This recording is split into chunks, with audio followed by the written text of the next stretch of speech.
Good morning 10th class. आप लोगों ने सुभाष चंद्र बोस का नाम सुना होगा। तो सुभाष चंद्र बोस को ही नेताजी कहते थे। तो आज नेताजी का चश्मा पाठ हम आपको करवाएंगे। तो यह पाठ जो है ये देशभक्ति की भावना से भरपूर एक भावपूर्ण कहानी है, जिसमें देश के नागरिकों को विकास के कार्य करने तथा देशभक्ति एवं देश प्रेम की भावना प्रगाढ़ करने की प्रेरणा दी गई है। कहानी में कैप्टन चश्मे वाले के माध्यम से देश के करोड़ों लोगों के देशभक्तिपूर्ण योगदान को उभारा गया है, जो अपने अपने तरीके से देश प्रेम तो करते हैं, परंतु वे पर्दे के पीछे ही रह जाते हैं। कहानी के अनुसार केवल बड़ों में ही नहीं बल्कि बच्चों में भी और बल्कि आने वाली पीढ़ी में भी देश प्रेम तथा देशभक्ति की भावना भरी हुई है, परंतु उसे प्रदर्शित करने का तरीका उनका अलग अलग होता है, सभी का अलग अलग अंदाज होता है। तो आइए अब हम इस पाठ को लेते हैं, नेताजी का चश्मा। ये पाठ एक कस्बे के अंदर है। हालदार साहब वहाँ पर एक आते थे। हालदार साहब को हर 15वें दिन कंपनी के काम के सिलसिले में उस कस्बे से गुजरना पड़ता था। कस्बा बहुत बड़ा नहीं था जिसे पक्का मकान कहा जा सके, वैसे कुछ ही मकान, और जिसे बाज़ार कहा सके वैसा एक ही बाज़ार था।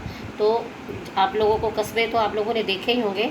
एक कस्बे के अंदर एक हालदार साहब हैं जो 15 दिन के बाद एक चक्कर अपनी जीप में लगाते थे।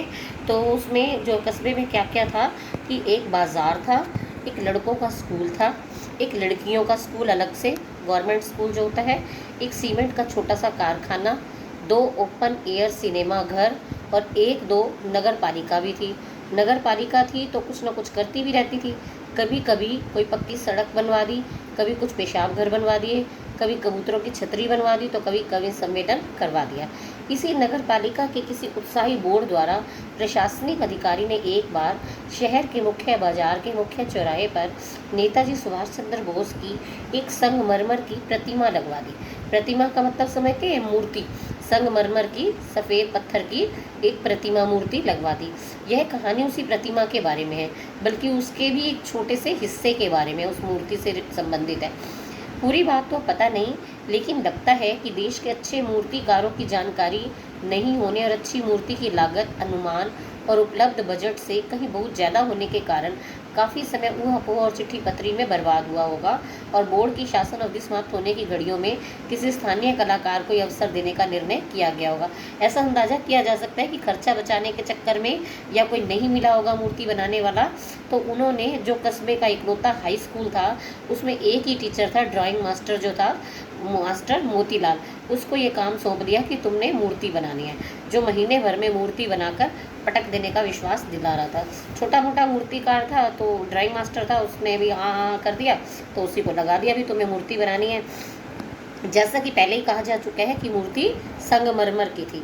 तो टोपी की नोक से कोट के दूसरे बटन तक कोई 2 फुट ऊंची, जिसे कहते हैं बस्ट, जो वो अचकन पहनते थे सुभाष चंद्र बोस, वैसी वो जो बनी हुई थी, और वो सुंदर थी।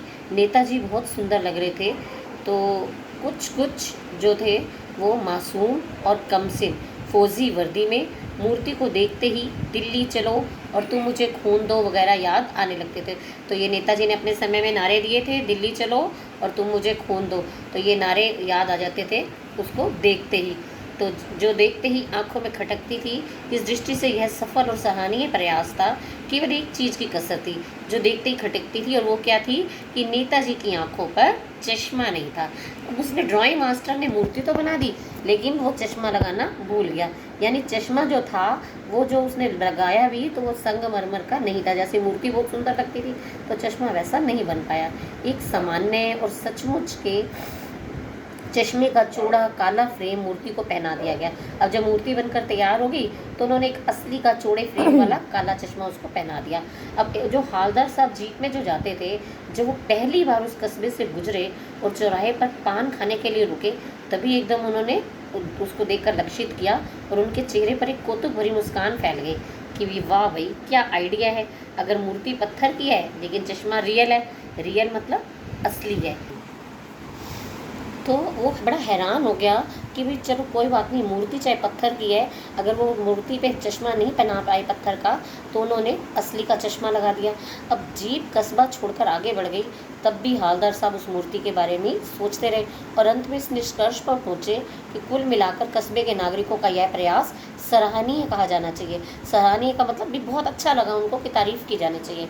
महत्व मूर्ति के रंग रूप या कद का नहीं है, उस भावना का है। अब क्योंकि वो भी देशभक्त था, तो हालदार साहब को ये लगा कि ये तो देशभक्ति बहुत अच्छी की जिसने भी चश्मा पहनाया, कि चलो उसको लगा कि नेताजी बिना चश्मे के अच्छे नहीं लगते, तो उन्होंने देशभक्ति के रूप में असली का चश्मा पहना दिया। दूसरी बार जब हालदार साहब उधर से गुजरे तो उन्हें मूर्ति में कुछ और अंतर नजर आया। अब जब ध्यान से देखा कि क्या अंतर है, तो उन्होंने देखा कि इस बार वो चश्मा नहीं है जो पहले था। पहले वाला मोटे फ्रेम वाला चौकोर चश्मा था और अब की बार तार के फ्रेम वाला गोल चश्मा है। तो हालदार साहब का कौतुक और बढ़ गया। कौतुक मतलब अचरज, हैरानी और बढ़ गई कि ऐसा क्यों। भाई कल जो चश्मा लग गया, अब रोज़ रोज़ अपने लिए कोई नहीं चश्मे लाता, और ये मूर्ति के लिए दूसरा नया चश्मा कैसे लग गया। तो क्या आइडिया है, मूर्ति कपड़े नहीं बदल सकती लेकिन चश्मा तो बदल सकती है। तीसरी बार फिर नया चश्मा। अब हालदार साहब की तो आदत ही पड़ गई, हर बार कस्बे से गुजरते समय वो चौराहे पर उनका रुकना, फिर पान खाना, फिर मूर्ति को बड़े ध्यान से देखना। तो ये 3 बातें वो हर बार करने लगे कि चौराहे पर उन्होंने रुकना ही रुकना है, ब्रेक लगानी है, और पान खाना है, और मूर्ति को बड़े ध्यान से देखना है कि अब की बार क्या परिवर्तन है। तो एक बार जब कौतूहल दुर्दमनीय हो उठा तो पान वाले से पूछ ही लिया। दुर्दमनीय का मतलब समझते हो कि उनसे बर्दाश्त नहीं हुआ, सहन नहीं कर पाए, तो उन्होंने उस पान वाले की दुकान ही नज़दीक थी, उससे पूछ ही लिया, भाई क्या बात है, यह तुम्हारे नेताजी हर बार चश्मा कैसे बदल लेते हैं। तो पान वाले के खुद के मुंह में पान ठूसा हुआ था। अब पान वाला कैसा था, एक काला सा मोटा सा आदमी और बड़ा खुश मिजाज यानी हंसमुख स्वभाव का था। हालदार साहब का प्रश्न सुनकर वह आंखों ही आंखों में हंस पड़ा। पहले तो भाई क्या प्रश्न किया इसने, उसकी तोंद, अब हंसा तो मोटा आदमी था तो ज़ोर ज़ोर से उसकी तोंद भी थिरकने लगी है। तो पीछे घूमकर उसने दुकान के नीचे पान थूका और अपनी लाल काली बतीसी दिखाकर बोला, क्योंकि पान खाने के कारण उसके दांत ऐसे हो गए थे लाल लाल काले काले से, तो वो दिखा के बोला, कैप्टन चश्मे वाला करता है। तो उसने कहा क्या करता है। हालदार साहब कुछ समझ नहीं पाए क्योंकि उनके लिए नई बात थी ये। तो उसने कहा चश्मा चेंज कर देता है। अब पान वाले ने समझाया कि ये चश्मा हर रोज़ वही बदलता है। उन्होंने कहा क्या मतलब, क्यों चेंज कर देता है। हालदार साहब अब भी समझ नहीं पाए, अभी इतने किसी के पास पैसे नहीं है कि हर रोज़ एक चश्मा मूर्ति पर नया आकर लगा जाए, तो ऐसा वो क्यों लगाता है। कोई ग्राहक आ गया समझो, उसको चौड़े चौखट चाहिए, तो कैप्टन किधर से लाएगा। तो उसको मूर्ति वाला दे दिया, उधर दूसरा बिठा दिया।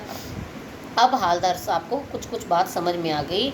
उन्हें ये आइडिया लगा लिया कि एक चश्मे वाला आदमी है जिसका नाम कैप्टन है, उसे नेताजी की बगैर चश्मे वाली मूर्ति बुरी लगती है, बल्कि आहत करती है। आहत मतलब दुखी करती है, मानो चश्मे के बगैर नेताजी की असुविधा हो रही हो। इसलिए वह अपनी छोटी सी दुकान में उपलब्ध गिने चुने फ्रेमों में से एक नेताजी की मूर्ति पर फिट कर देता है। वो हर रोज़ आके बदल देता था, और जब कोई वो उसको देखकर उसको किसी ग्राहक को वो चश्मा पसंद आ जाता तो उसको मूर्ति से उतार कर दे देता था। तो उसे वैसे ही फ्रेम की दरकार होती थी, दरकार मतलब मांग होती थी, जैसा मूर्ति पर लगे तो कैप्टन उसको वो चश्मा उतार कर दे देता था।